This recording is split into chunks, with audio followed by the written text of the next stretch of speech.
Friends இந்த வீடியோவில் வந்து பாருங்களேன், இங்கே ஒரு நரிக்கு வந்து பசிக்குது போல். அதனால ஏதாவது ஒரு ஃபுட் வந்து சாப்பிட்லாம் அப்படின்னு ரெடிமேடாக இருக்க ஃபுட்டை வந்து கண்டுபிடிச்சி எடுக்குது. அதில் வந்து பார்த்தீங்கன்னா எக்லாம் வந்துருக்கு. அதை மைக்ரோவேவ் ஓவனுக்குள்ளே வச்சோன்னே பார்த்தீங்கன்னா அந்த முட்டையிலேருந்து வந்து கோழி குஞ்சு வந்து வந்துடுது.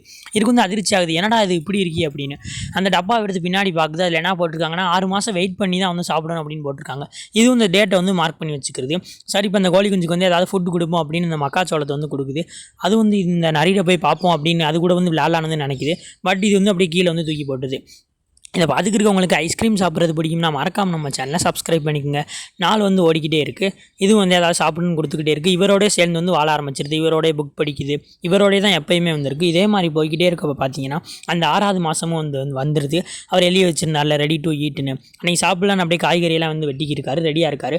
அந்த கோழி குஞ்சு வந்து பார்த்தீங்கன்னா அதுலேருந்து உட்காந்துருது. அந்த கோழி வந்து நான் ரெடியாக தான் இருக்கேன், நீங்கள் சாப்பிடல அப்படின்னு. ஆனால் அது வந்து பாவமாக வந்து பார்க்குறது. இவர் வந்து நினைக்கிறார் நமக்கு ரொம்ப பசியாக இருக்குது, இதை சாப்பிட்லாமா அப்படின்னு நினைக்கிறாரு. பட் இவர் சாப்பிட்டாரா இல்லையான்றதை நான் சொல்லலை, நீங்களே சொல்லுங்கள் கமெண்ட்ஸ் பாக்ஸில்.